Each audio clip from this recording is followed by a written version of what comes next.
Assalamu alaikum, namaste, good evening, hi, hello, good morning, peoples around the world. This is Dr. Sanjay Kumar once again back with another Facebook Live series. This Facebook Live series is supported by the Rehan Foundation and Institute of Peace. I came back once again with a very great, very charming, and very amazing, very awesome personality. Let's talk to our guest. Assalamu alaikum. Good evening. Hello. How are you? How are you, brother? I'm fine. I'm fine. Thank you very much for having me, Dr. Sanjay. Thank you so much. I'm grateful to you for giving time on very short notice. You came here to share your life journey. You will share your experience with our viewers.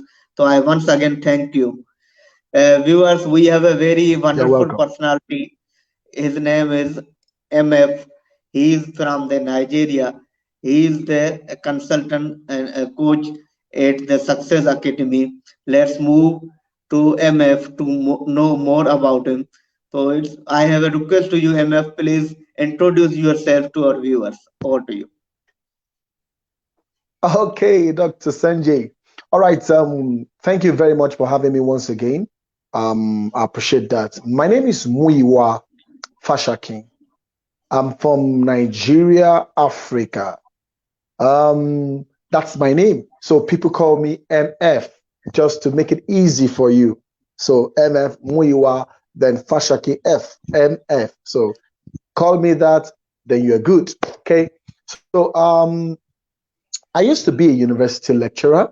I used to be a university professor. I lectured economics for 7 years in the university in Nigeria here. Then I resigned and I started the journey of being a life coach. Later, I became a John Maxwell certified leadership coach sometimes back. Then presently, I'm a leading creative intelligence expert, one of the leading in the world in the industry of creative intelligence. I'd had trainings for many people around the world. I'd done trainings for them on creative intelligence. That's my specialty. Creative intelligence is simple. It's just the application of creativity to whatever you do. So it's not something complex.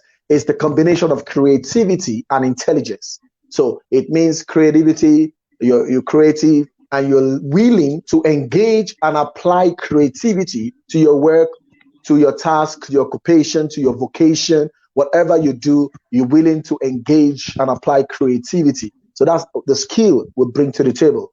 And you know that the World Economic Forum says creativity is one of the top three skills needed to succeed in this century.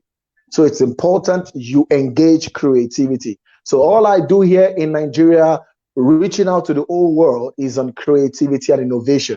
And I need to say this that I am an advisory board member of the United Nations World Creativity and Innovation Day.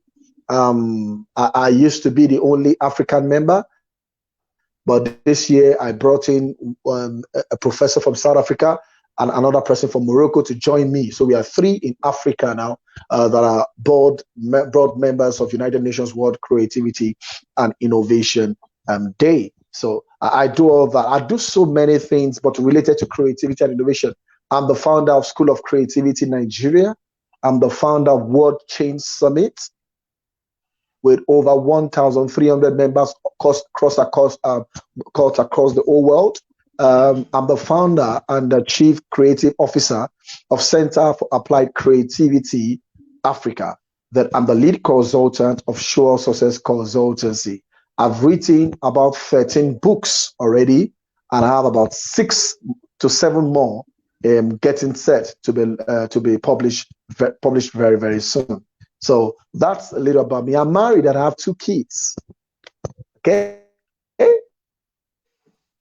so that's a little about me. Back to you, sir.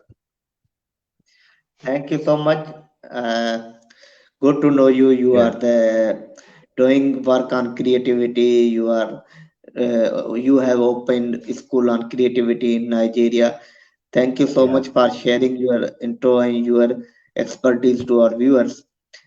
My question to Yeah. you that please share your life journey from your childhood till you what you are, and from this what are struggle you have done, what obstacle you faced, what are difficulties you face. So share your life journey, life struggle with our viewers.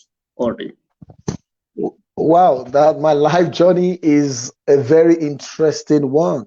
Very, very interesting one. Okay, when I was some young, I was given birth to 44 years ago. That's 1977, January 15th. And I grew up in Lagos, Nigeria. But presently I'm in the northern Nigeria, but I grew up in Lagos, the western part of Nigeria, you know. And I started like a child would start every other thing too. But one thing I know about myself is that I love to talk. So when we're in primary school, I'm always among the noisemakers. So my name is always reading down among the noisemakers in class and all that.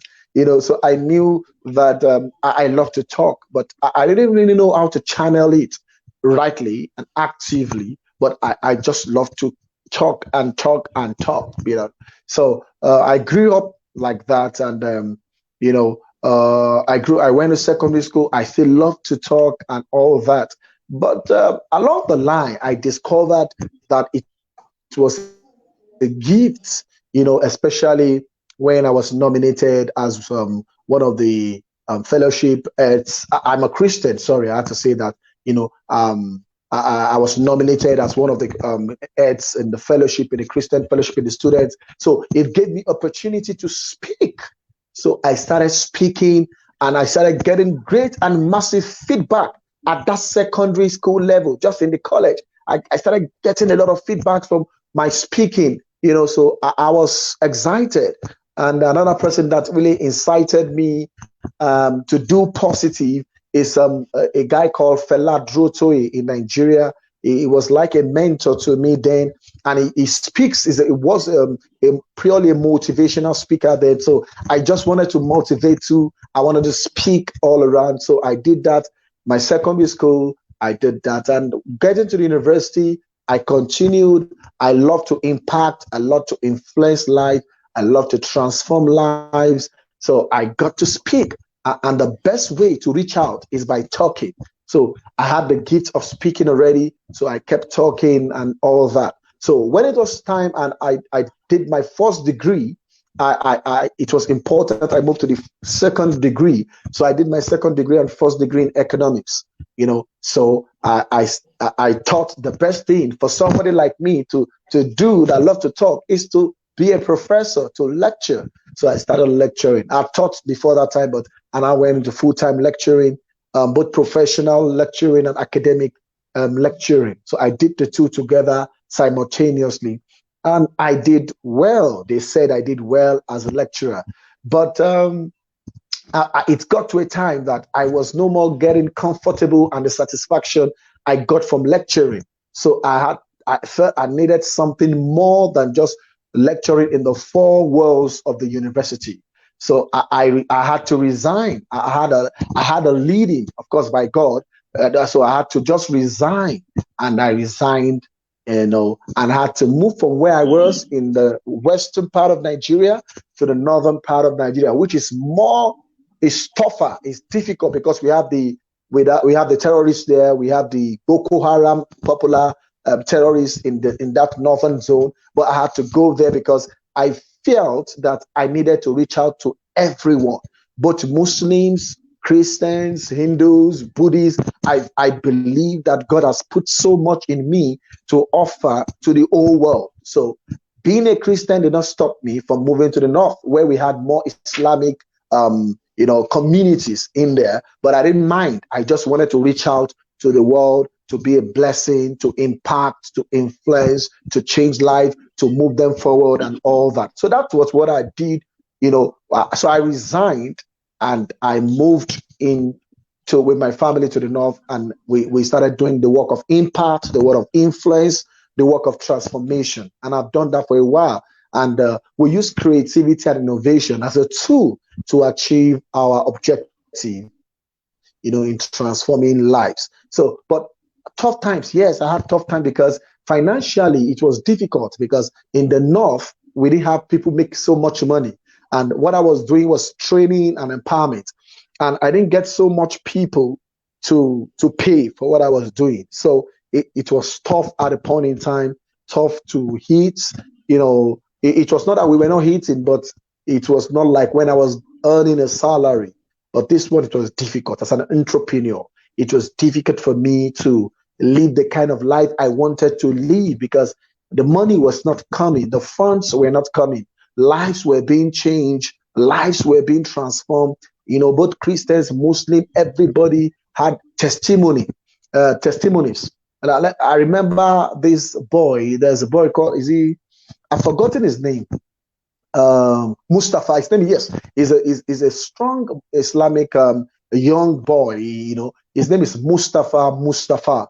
2 years ago, he shared my name on Facebook as one of the most influential men in his life that have touched his life. I came to the north few years, but I've touched his life. So he put my picture on Facebook amidst about 3 other men that touched his life and changed his life, and he was thanking me. So it happened like that. We have so many people with such testimonies of transformation. So that's what I've been doing for a while. But recently, too, things started getting better. My creative intelligence certification online got recognition from World Creativity and Innovation Week, Oxford, Ohio. So my certification, I'm the only one doing that particular creative intelligence certification presently as endorsed by World Creativity and Innovation Week in the world. Presently, I'm the only one that has that endorsement and other endorsements from other international organizations. So we have creative intelligence certification that I do, and it's also powered by School of Creativity and all other part of me. So that's what I do, and that has been a journey so far. So far, it's been tough, but it's been good because many lives has been changed. Thank you. Amazing, no doubt. As you said in the starting, that my journey is very interesting. No doubt, it is very interesting, very amazing journey, and very inspiring journey for many youngsters. So, thank you so much for Yeah. being inspiring for many Excuse me. youngsters. My Yeah. question to you that as you are a good in public speaking, then please share some tips for newcomers, yeah, for people who want to be a public speaker. So please share how to be a effective public speaker. Share your tips. Over to you. All right. The first thing is that you are not if you want to be a public speaker, you must have interest in that. You must have interest in it. It's interest. It's about passion. So the first thing I knew I had was I had the skill or I just like to talk. Then secondly, I have the passion for people. I have the passion to see lives being changed. I have the passion to see lives being transformed. So I like that. So I moved towards that line, particularly because of that kind of passion. So the gift was there to speak. And from there, I had the passion. So I converted it into a purpose.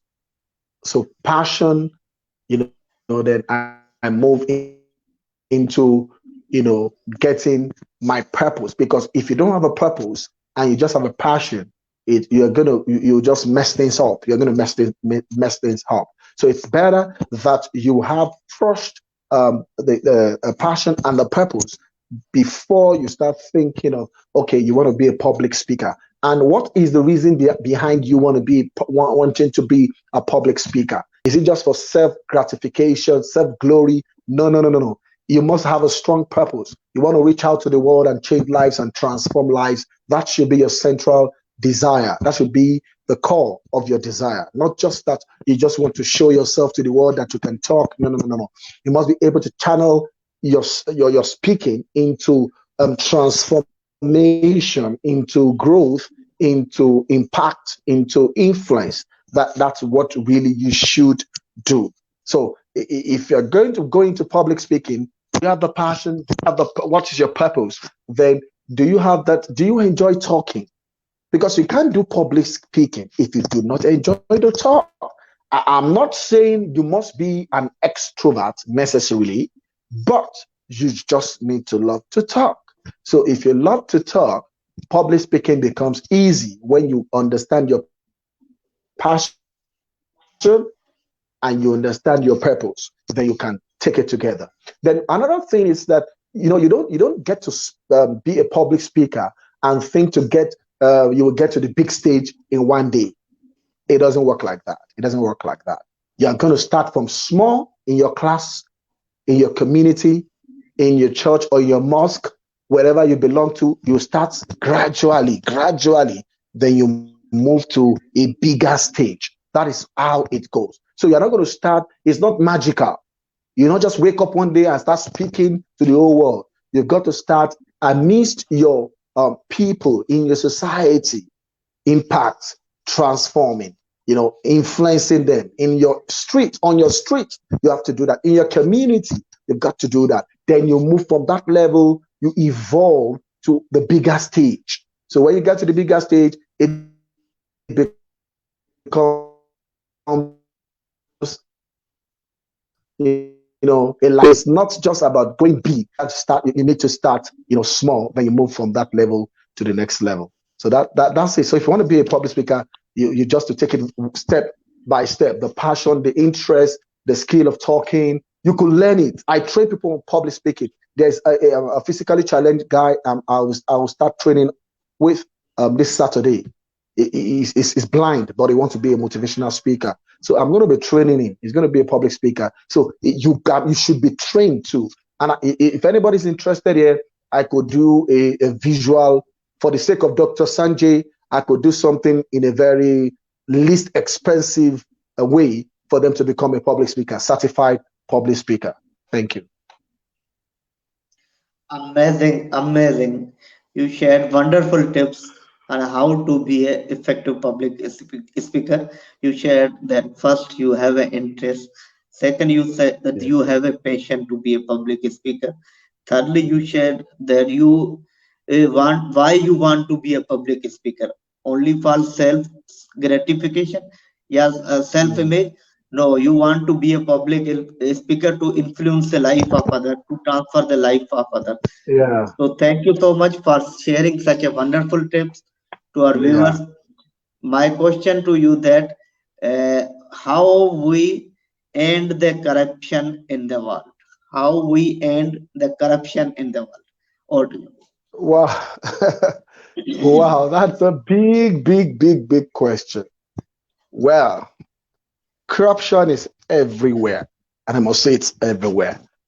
Some people feel Nigeria is corrupt, and I've heard people say that Pakistan is corrupt too. I've heard one or two people saying we have a lot of corrupt leaders. I think the problem of corruption is the problem of the mind. If we get our mindsets rightly, will not entertain corruption. If we have the right definitions, we will not entertain corruption. Let me give you an instance. Why a leader steals money is because he has a wrong definition of wealth. If you have the right definition of wealth, you will not steal. So a leader feels wealth is amassing, getting the money, stealing. That is the definition that guides it. Because whatever guides you, most likely, is your definition. So if you define being rich or being wealthy as having plenty money, you are going to steal because you want to have plenty money. But if you define wealth as having both financial assets, physical assets, human assets, and emotional assets, and all that, you will likely not steal. So corruption is not only stealing, it's just one of the elements of corruption. Corruption is just doing it the wrong way, getting it the wrong way, getting it through the wrong means, doing it by the wrong means, achieving it by the wrong way. That's corruption. So corruption is not about stealing money only. It's about the approach, the system you patronize, the operations you engage. All those are elements by which you can be corrupt. I used to be a university professor, and students sometimes comes to me and say they want good grades.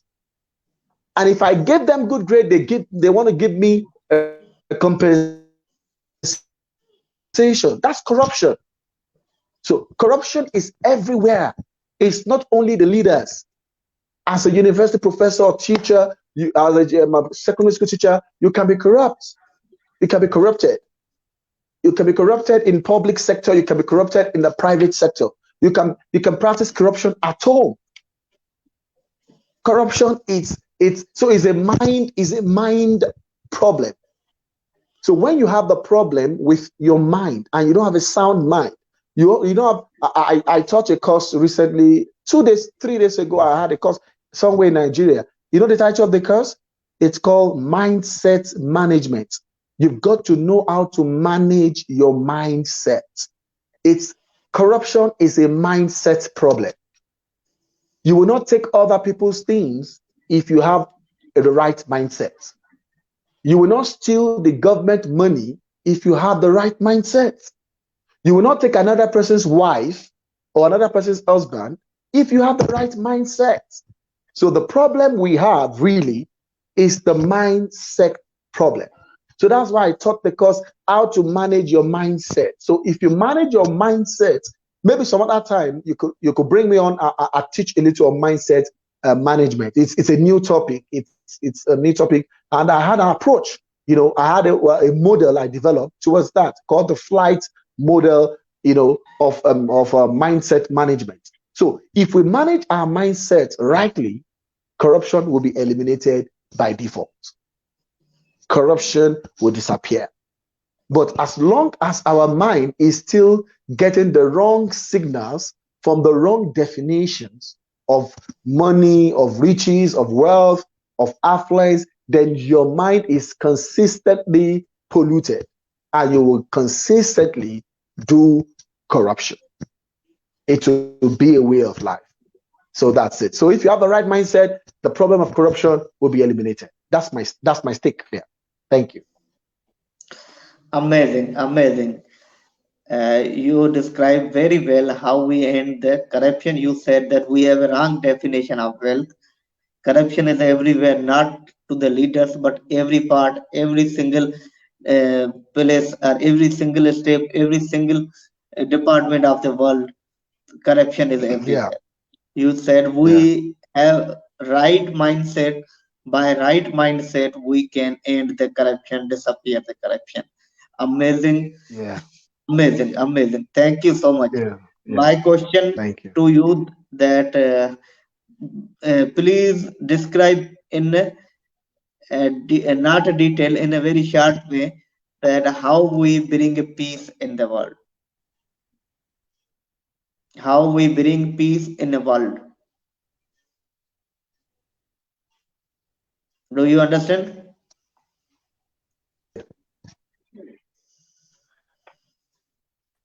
Peace. Okay. How we bring peace in the world? It Yes. understand. How it's still on mindset. If I won't be fighting with you if I have a right mindset on about you, that you're my brother in another color, you're my brother in another country. I won't fight. We can offend each other, we can hurt each other, but because I have the right mindset, I will be able to find a solution to my grievances. That's the issue. But because our mindset still has quite a number of issues. That's why peace is lacked. You know, it's not that we won't have disagreements. We will have disagreement, but disagreement doesn't mean peace will be eluded. Disagreement doesn't mean we will not have peace. So the good news is that we can have disagreement, but peace can still reign even after disagreement when we have the right mindset. So it's a mindset problem. Almost all the problems of the world today is a mindset problem. Iraq or any country will not think of fighting with another country. Nigeria will not think of fighting with another country if we have the right mindset about love, about relationship. But if we don't have, we will always find a reason to fight. And when we keep on, fighting and being at war with each other, then peace is eluded. So the best way to get it right is just to have a right mindset towards issues of life, because there are issues of life. But when your mind is sound, you have a very right mindset to issues. Even if there's a need to fight, you can settle it. You can go for dialogue. You can discuss it out, okay, and find a solution.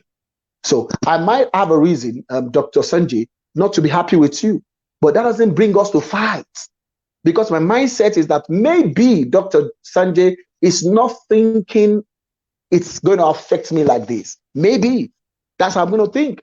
So that will bring my response to him, and we can settle things. But if you have the wrong mindset, the wrong perception, our perceptions to issue, which is a mindset issue, it's still going to affect us generally, and it will not allow peace to reign within. So love also, which is a mindset thing. If you love your neighbor as yourself, if you love your neighbor as yourself, it's going to help a lot. You don't want to hurt your neighbor. You don't want to destroy. You want to keep the peace. And because we can do well when we are in peace, we are more productive when we are in peace. So when you have the right mindset like that, you keep to that, you do well. That's it. Amazing, amazing. You said that everything related to right mindset. If you have right Yeah. mindset, you have a peace, you have a good relationship, you are in peace. Yeah. Thank you so much for sharing such a Yeah. wonderful information. Thank you. Thank you so Thank much.